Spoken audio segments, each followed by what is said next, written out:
So I've always came from a place of authenticity when it comes from how to develop my voice. The irony of how to develop my voice, if you're talking about physically, here's a top tip. If you're going to be a speaker in any way, shape, or form, meaning just speaking to your sales organizations, you're doing hundreds of calls, please get a voice coach. Number one, my children is a love that I think if you're not a parent, it's hard to describe.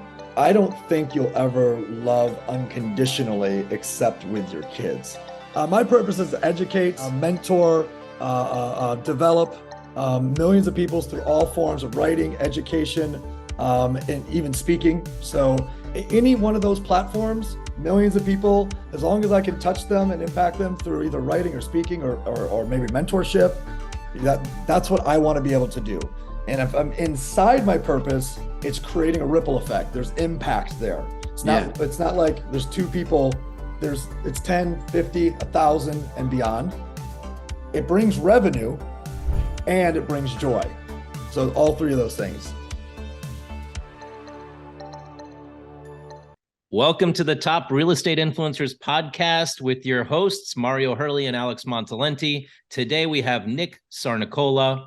Nick is based out of Miami. Nick is a great friend. Nick is an investor in our company. Nick is somebody that's a visionary, a generous human being, somebody that, I'm inspired to watch what he's up to all the time and the way he is with his family, the way he is in his business, the way his people, his team look up to him. I've been privileged to be at his house. I've been privileged to go to events that he's invited me to, and I'm excited to have him here on the podcast today. So let's get it rocking. Let's do it. I'm excited. Yeah, well, definitely welcome, Nick. And your reputation precedes you. I checked you out online, and definitely you're somebody that I would like to follow, learn from. I feel a lot of energy when you speak in some of your videos that I saw on Instagram. So I'd like to start off asking you, how did you develop your voice? So I've always came from a place of authenticity when it comes from, how to develop my voice. And the irony of how to develop my voice, if you're talking about physically, here's a top tip. If you're going to be a speaker in any way, shape, or form, meaning just speaking to your sales organizations, you're doing hundreds of calls, please get a voice coach. I have absolutely thrashed my actual voice.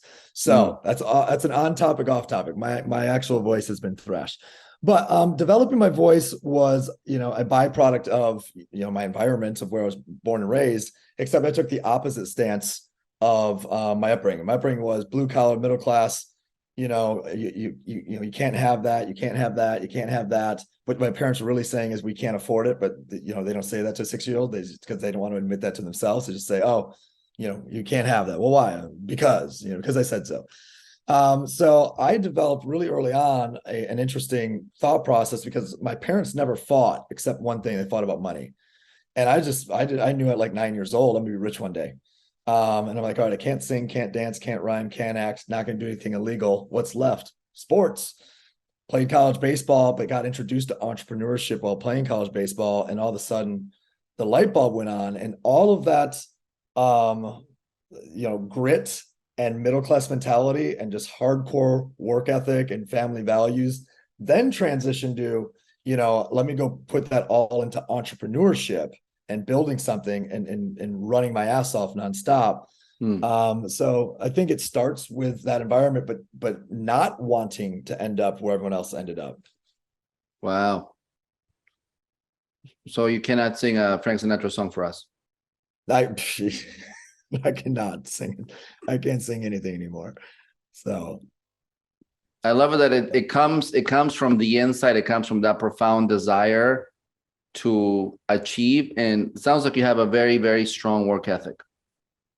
Yeah. When you just said, when I referenced middle-class values, middle class is truth. Everything's a handshake. Like there's no contracts where I'm from. It's like, you gave a handshake and you did what you said you're going to do. And that's what you watched your uncles do and your dad do and your friends' parents do. And that's the type of business, that I enjoy and the type of people that I enjoy. And that's the voice that came with. But then I learned, like I said, wealth principles and, compounded growth and, how to compress time and taking those two ideas and combining them together are what kind of, created the voice that you hear today, which is, I think, a keen ability to connect with the middle class, because it's what I identify with. But still, my goal to pull them out, right? To take people out of mediocrity, to become, much greater in success in the way they think and their relationships, etc. Wow. So if I may, I'd like to go a bit deeper. Okay, nice. Because you talked about uncles, mom and dad. I know you're a dad. So tell us, family, what is family for you? I'm going to give two answers to this. Number one, my children is a love that I think if you're not a parent, it's hard to describe, because I don't think you'll ever love unconditionally except with your kids. Maybe when they're 20, if they're acting a fool and doing illegal stuff or something like that, you might put some conditions there. But when your children are children, like, the level of love you feel is so unconditional, and it's different than what you will feel for your spouse or your significant other. I don't care what anybody says, because you are married based on a set of conditions, right? You're with your significant other based on a set of conditions. That doesn't apply when you have kids, right? Yeah. So that love that you feel for your children is very different. Now, if you're to take that out to outer circle, this is where my perspective is can be very contrary to some people. A lot of people live by the quote, blood is thicker than water, or whatever that the quote is. Yeah. And I've always had the mentality of, if I align with these humans and we align in values and desires and the things we want to do, and we get along great and we love each other, that is as much as my brother as the one that has the same bloodline, right? Yeah. And in many cases, more than, right? In many cases, more than. So, I don't have this thing where I'm like, this is family that's a part of a lineage, and that's friends, or that's my bro. No. My family is the people that are the closest to me, that have the largest impact on my life in any given moment. And those family members, by the way, they might be transitionary, right? I might have this best friend, brother, twin for 3, 4, 5 years, and then we might not even talk for 5 years. In fact, that's happened with my brother, best friend and business partner of 15 years. We haven't spoken in 4 or 5 years. Wow. Do you actually have a big family though? I don't. I've got my parents, and I've got 3 brothers and a handful of cousins. None of the cousins talk. None of the cousins are integrated. We're all kind of spread out all throughout the country. I got one brother in Michigan, one in North Florida, I'm in South Florida, one in Colorado. It's all, it's all super spread out. And it's also important point is my thinking is so dramatically different than everyone else in my family. My entire family is blue collar middle class, with a handful that have made it to white collar upper middle class. Yeah. So we don't think like different, we think the opposite. And therefore it's, I'm not filling my calendar with those experiences because it doesn't bring a significant amount of joy, because there's always conflict based on that. Even if that conflict is just me sitting there listening, going, I can't believe I'm listening to this. Wow. So yeah. I don't know, but it seems to me nowadays, the definition of family definitely has to become expanded, upgraded. Yeah. Because I'm same way. I actually was adopted, and as much as I am grateful to the parents that brought me here to the country of opportunity, I am not close to them. And it's because we just don't have the same mindset. And as much as I would like them to be with me on this, they're not. And as much as they want me to be in their mindset, I'm not. I can have a whole day conversation with Alex and we're good. This is great. Whereas I cannot have the same with my mom, for example. Full stop, understand. We're now brothers apparently, so, or cousins at least. So I'm on the same page. It's like when I think of the holidays, oof. I thanks. Bro, I created, like a lot of people, we created this thing called Friendsgiving, right? And it's like, that's really what I look forward to, right? Like those are my peeps. Those are my people. I get together for Friendsgiving, and then I do Thanksgiving too. But Thanksgiving is like there's family members missing, there's conflict, there's drama. We're not on the same mindset. But it's like I want to bring my boy Mario to Thanksgiving and Friendsgiving. The Friendsgiving is the one where you have the 1 or 2 glasses of wine. The Thanksgiving is where you're just like, this is going to drive me to drink like this. Well, shout out to any of our family members watching right now. Yeah, I know, right? There you go. Invited. We're not invited to the next turkey. Yeah. Great. Let me go into another subject, more entrepreneurial, because this is definitely a podcast. We build it and it's growing, and we're very grateful for people like yourself, because each one of our guests always have a very unique, very poignant message. And in your case, you're not strictly real estate. This is more like we've done a lot of real estate people. So I would like to know from you, like, what would be like your core message, not only for, like, forget the sexes, men or women, because nowadays, really, it's not about men or women. It's like they're both fighting, they're both qualified. It's a very competitive field where anyone, regardless of their preferences or regardless of their background, can achieve greatness. So what would be your core message for men and women? Well, it's a super broad statement, so I could go a lot of directions with that. But one that hits me right now is this right here, right? So there's Ikigai and about staying in your purpose, and then this is, my personal purpose. And my personal purpose in people sometimes that don't have real sense of purpose, they find this to be cheesy. Because I remember when I used to find somebody's like, oh, I'm in my purpose. I'm like, oh, good for you. It can sound real cheesy. Yeah. And, my last business run and some, a lot of the years we were making a ton of money, but it wasn't bringing a ton of happiness. Right. So that meant something in the purpose model was off. And, for me, my circles are impact, joy, and results meaning, the income result of that, or the revenue result. Right. So I'll even replace that with revenue. So impact, revenue, joy. If it's not dead center in those 3, I'm not touching it. Well, Nick, do you know you can short the stock and the thing and to do the crypto thing and round up the nearest hypothetical, divide by pi? I'm like, don't give a shit. Don't you know that currencies really don't care? And it's just because it doesn't hit my dead purpose. I can make money doing anything. You can make money doing anything. Do it inside your purpose. So that's like, you're always on. You're always like, you can't wait. You're always just excited about the next thing, conversation, dialogue, podcast, because you're inside your purpose.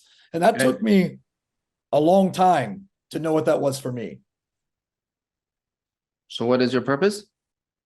My purpose is to educate, mentor, develop millions of people through all forms of writing, education, and even speaking. So any one of those platforms, millions of people, as long as I can touch them and impact them through either writing or speaking or maybe mentorship, that's what I want to be able to do. And if I'm inside my purpose, it's creating a ripple effect. There's impact there. It's not like there's 2 people. It's 10, 50, 1,000 and beyond. It brings revenue and it brings joy. So all 3 of those things. Wow. So you're in the right room here, because this is what we're all about. Yeah. We got the right guys. So let me ask you a question. When you were in the zone, right? You built this multi-billion-dollar company, in revenue and 1,900 sales professionals, and you're out there speaking and inspiring and educating. Like, what can you share about that? Like, when you're in the zone of that, what is that like, and how did you get there? Man, so how we got there was our company was going out of business. At the 2009 recession hit, and our sales went from 3 million a month to 600,000 a month. And it's bad in 1 year.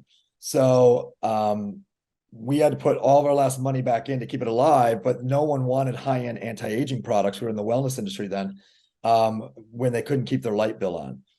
So we knew we had to pivot, and we came up with an idea of pivoting around meal replacement. and positioning it as, look, this is healthy fast food. It's cheaper than McDonald's, it's cheaper than Burger King. And it was a great idea. We figured out a model of how we could how customers could bring us more customers, refer 3 years is free. That worked. But it was really wrapping that around, a tip of the arrow message that was so piercing that it went viral. Now, what I did is when I saw the creation of our old company, when our pivot was called, Body by the 90-Day Challenge, we were the founders of Challenge Marketing. We bought challenge.com. You get the idea. It was about now proving the model against all odds. My back was completely against the wall. My job was sales, expansion, development, all of those things. Operations was in place. Everything was in place. Like, Nick, this is all on your back. And back was completely against the wall, and it was sink or swim.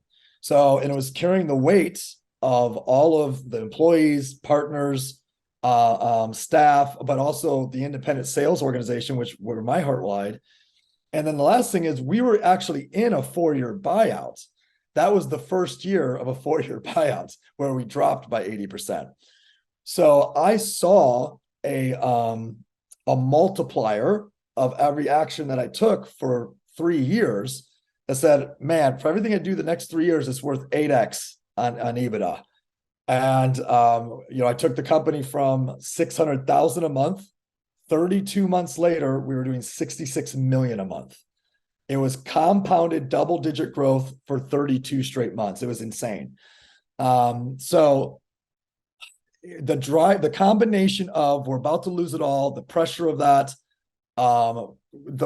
creating something new, sexy, beautiful, viral, a category king, blue ocean strategy, and then the compensation driver was there. There was a reason. Like, we could have all just said, screw it, let's walk and start something new. But we were already in an acquisition. So no matter how bad it was in that moment, I could see that was because of the recession. That wasn't because we sucked.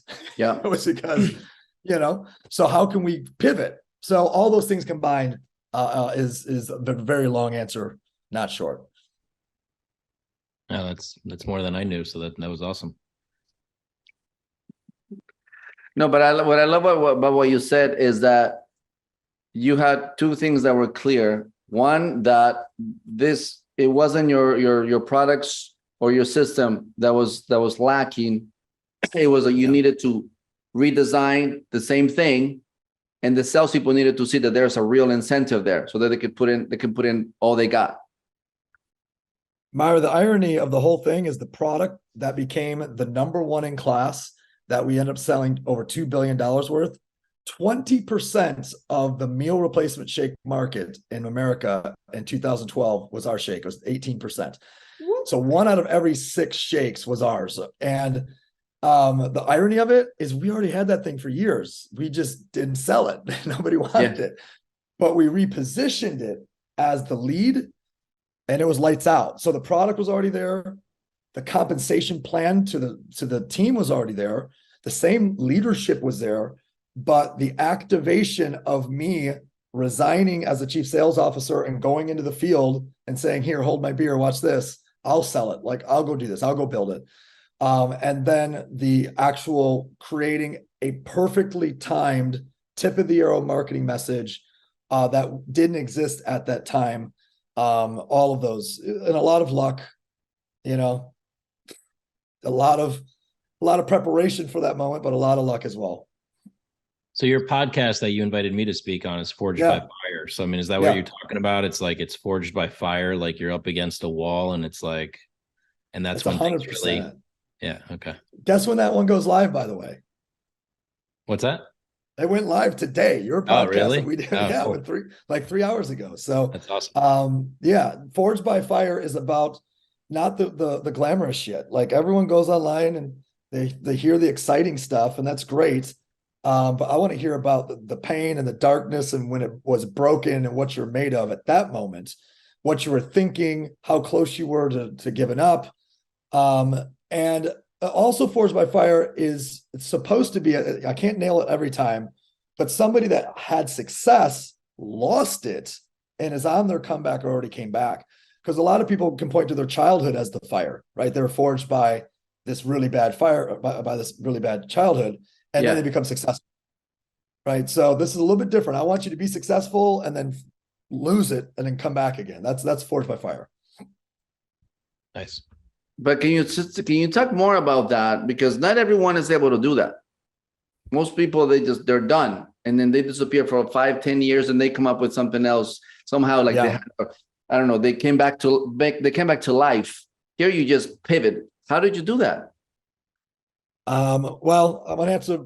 I hear two questions in there. How did we do it in that moment? The pivot. We had no other choice. So the company that bought us, they were a publicly traded company, and they literally wrote us off as a bad investment.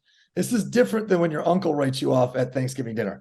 This is a publicly traded company that said to the world, "This is a bad investment. So can you please deduct them from our taxes?" Yeah. I didn't understand it at 27, but that's really embarrassing. I was like, whatever, Sure. let's keep. They don't know shit, Yeah. The back was so far against the wall. We did not have a choice. We were 1 month from out of business, 600,000 in sales, 600,000 in the bank, and we were losing 600,000 in cash every month. That's a 666 you don't want. So the other It one you rhymes. referenced, yeah. The other one you just referenced was sometimes people disappear for 4 or 5 years. I think some people could argue that of me from, when we just sold our company a few years ago, and I'm just now popping up again 3-4 years later, because I had to figure out what am I going to be when I grow up, because I just sold the company the second time and I was 40 years old, and now I'm almost 44. Yeah. Wow. So I think it's okay to have, months, or maybe there's years, but you have to have the capital to be able to do that, right? So we were successful enough that I could take 2 years to figure out who the hell am I now? Write a book or something. Yeah, maybe. Are you able? Maybe. Are you in a place where you can share like what you're up to now? Yeah. There's no one in the room. We're good. No, just kidding. No, just because I think it's related. It's related to the community that listens, Yeah. right? Yeah. Well, so I knew on my path, what was happening is I was working with first-time, part-time entrepreneurs, and the redundancy of that began to wear on me, because my growth was going like this because we built a multi-billion-dollar company. So it was by trial and error, or whatever word you want to use it. We built it, but it was inevitable that I was going to grow, but I was still dealing with that first-time, part-time entrepreneur, and I started growing, distance to that. So I knew in my heart I wanted to work with top performers.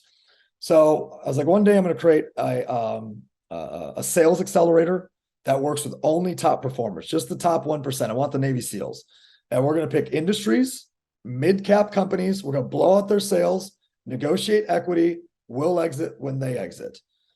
First industry we picked, solar. What did I learn in all my research? Customer acquisition models broken. It's 70% door knockers who they're good kids, but they're just trained to run this script on this grandma, and all of a sudden she's in this loan that she shouldn't be in. And I meet a lot of real estate people that don't like solar because they don't like the person selling it, they don't like the liens, and they don't like the non-transferability. And what they don't know, because they haven't learned from anyone recently, because they don't like talking to the solar people, and I don't blame them. Yep. Is the entire lending industry's changed for solar. Every loan is transferable now of the top 5 lenders. There is no lien on houses anymore of the top 5 lenders. They completely ripped off the emergency brake, and it's flying.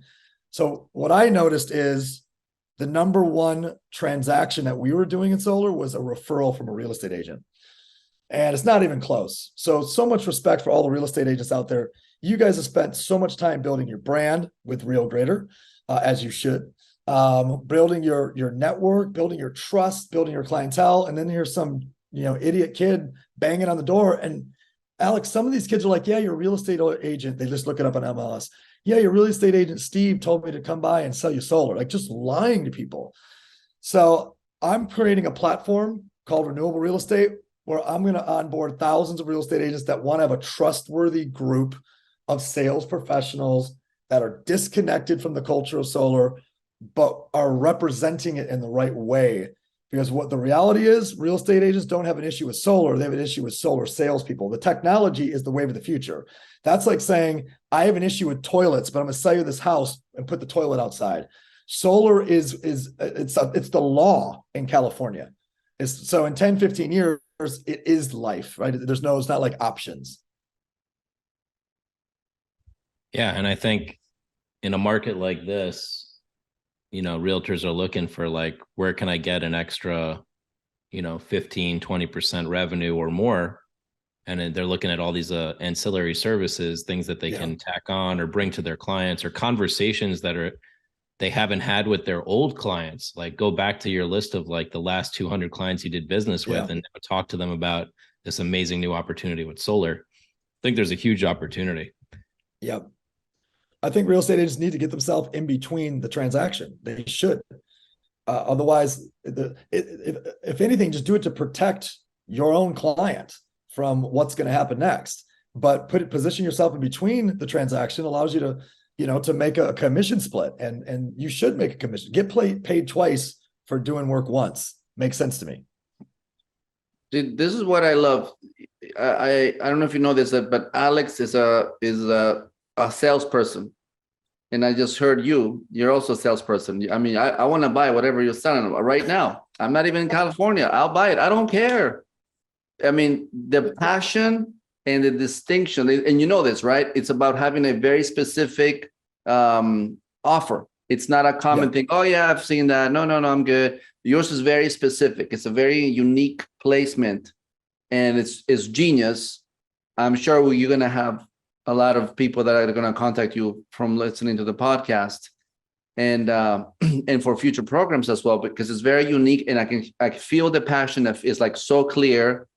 This is what you were talking about earlier, about that middle class grit.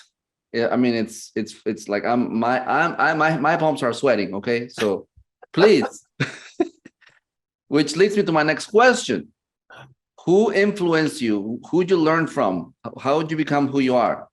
That's a great question. So I believe we all have direct and indirect mentors, right? Obviously, direct mentors, ones that you're in communication with; indirect, ones that have absolutely just changed the trajectory of your life because you chose to study them, very intently. So the direct mentors would be the first people that introduced me to entrepreneurship. I had a couple of them, a handful of that company. The ones that just believed in me when I was 18. I had a guy that when I was 18, he had said, "Hey, Nick, I started entrepreneurship when I was 18. And by the time I was 21, I was a millionaire. You're the same kid. You're that kid." Meanwhile, I got my parents going, "He's trying to take advantage of you. He's trying to scam you." Like, well, I love you guys, and I don't know him, but I can do math real quick. Y'all broke. He's not. So I'm going to take some advice.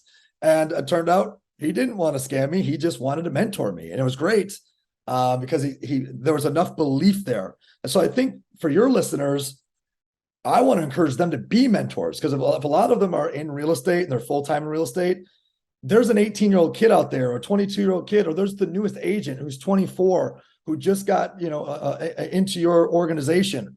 Believe in that kid, believe in that girl, pull them aside, tell them how much they can do it. Not just because you're their team leader, but, a 360-degree leadership. When we look back on our life, it's going to be about the ripple effect, period. It's just going to be about the ripple effect that we remember and all the things that we did that triggered other things to happen. So back on track, indirect mentors, which is more practical. I fell in love with Jim Rohn early on, John C. Maxwell early on, Napoleon Hill early on. And these are kind of the early on must-haves in your repertoire. And then I went on this crazy 10-year all-in leadership study. It was not intentional. I just fell in love with leadership.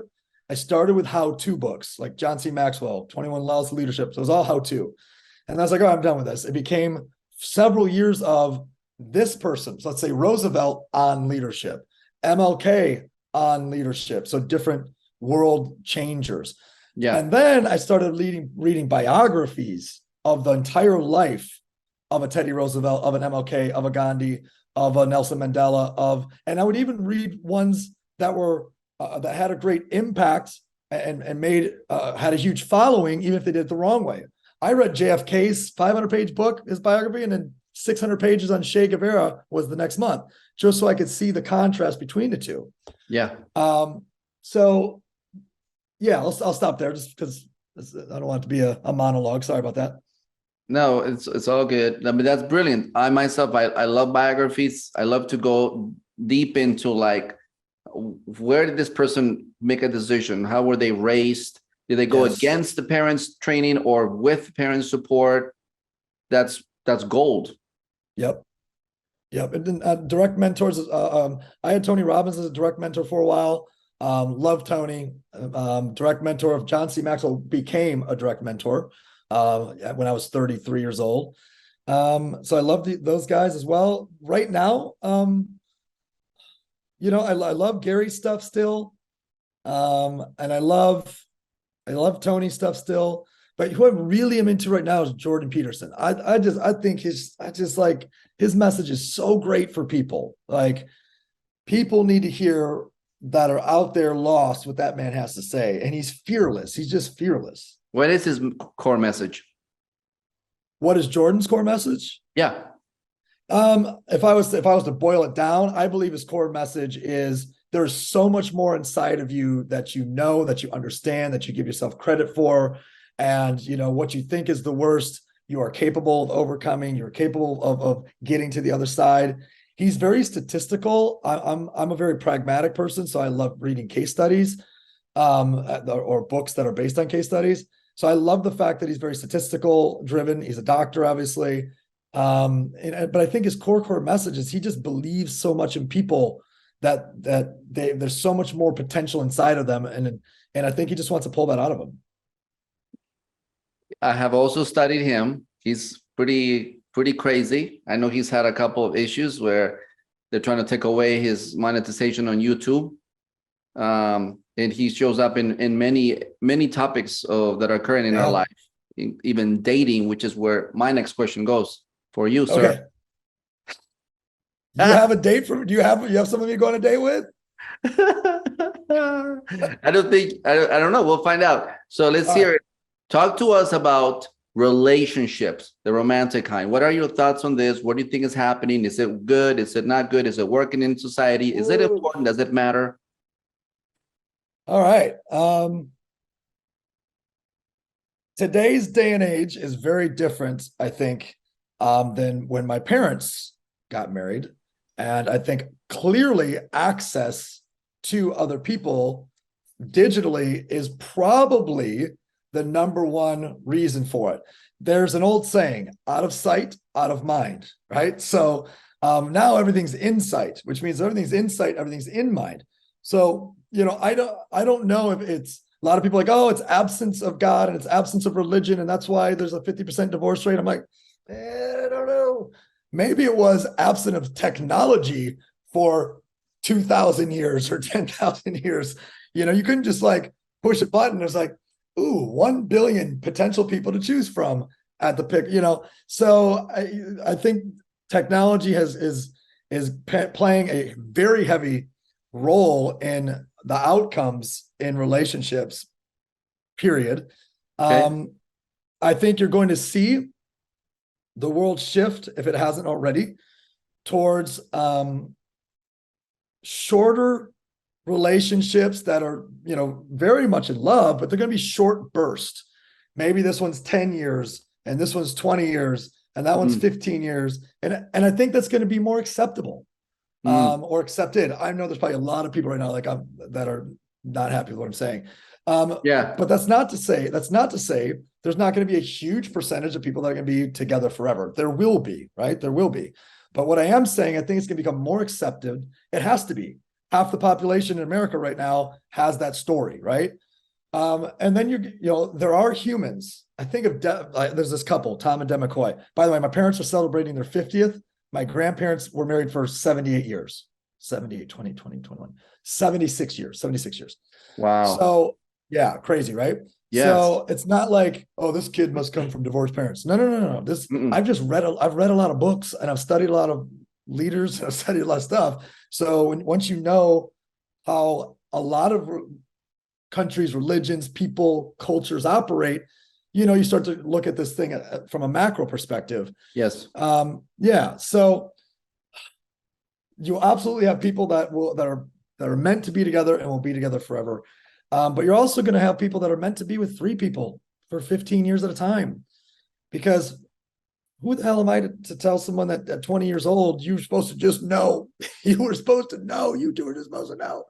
You were kids and you had no idea who you were, let alone how to serve that person, right? So, I'm okay with that. And the last thing I think I'll say on it is, actually, it slipped my mind. Oh, here's actually the number one thing I say on all things for advice for relationships. Get this all the time. Nick, what do you think I should do with her or him? Oh, here's what you should do.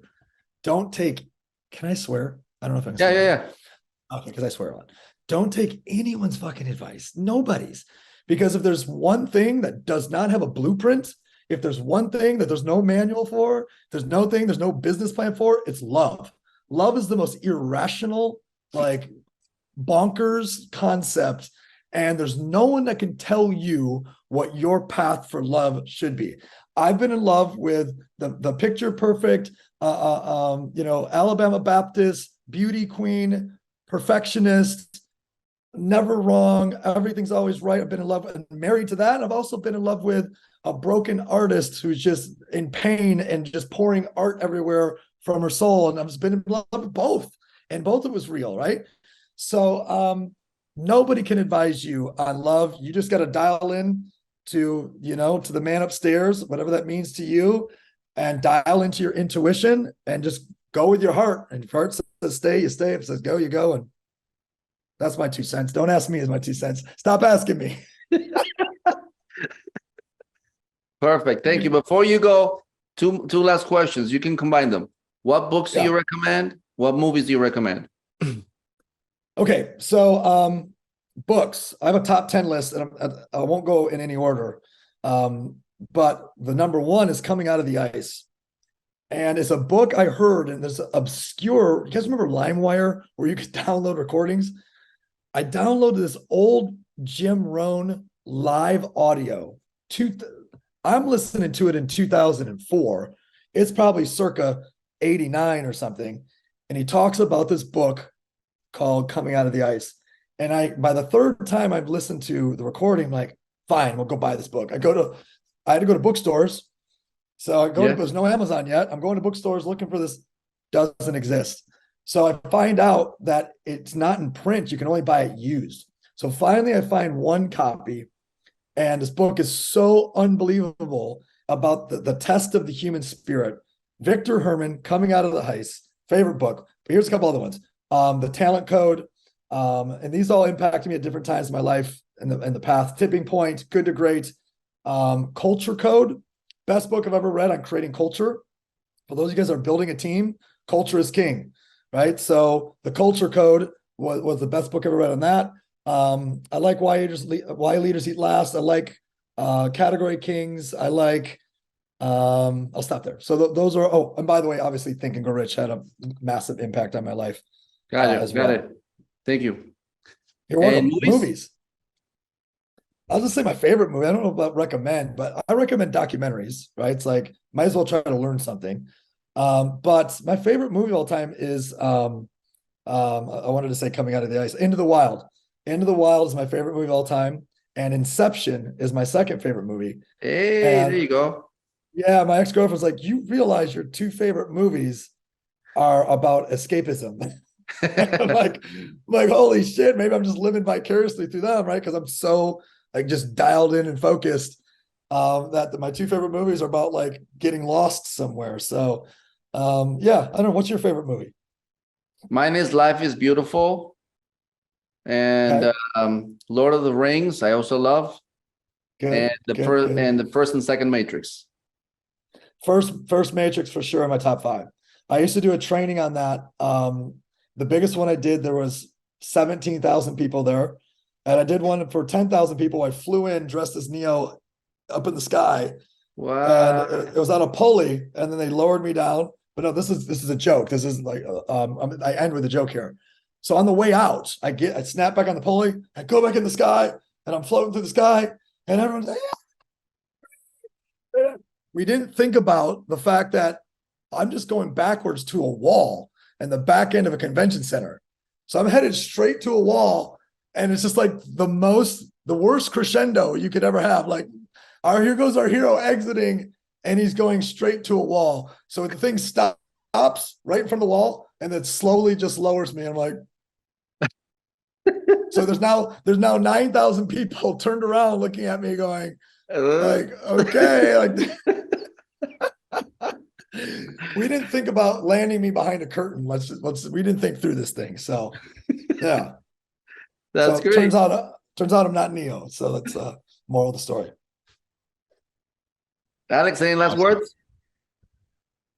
Now, my favorite movie is The Never-Ending Story. Wow. Really? You've done some Wow. mushrooms, Alex. Alex has done some mushrooms. There you Reminds go. me of it's my childhood. Atreyu. And then as far as books, The Road Less Stupid that Mario turned me on to. Okay. By Keith Cunningham. You've told me about this. Yeah. Oh yeah. Yeah. I haven't read it yet. Good call. And then the other one is The Laws of Success, Napoleon Hill. The real Think and Grow Rich version. The real one. Blue Bible. Well, yep. Awesome. Thank you for being here. Closing thoughts. Doesn't matter what industry you're in. Find your purpose. Stay in your purpose. Don't just trade revenue for joy or results for joy. There's a way to do both. Have fun, or you're not doing it right. There's always going to be moments of pain and moments of fear and moments of failure. Don't let those turn into hours or days, or for God's sake, don't let that turn into a year. And guys, I love what you're doing. I love the audience that you're doing it for. The real estate world is such a critical component of our economy and the decision that we make and what happens for people's lives and their greatest purchases. So thank you to everyone out there that makes dreams come true. And thank you to you, gentlemen, for having me on. Thank you, Nick. You.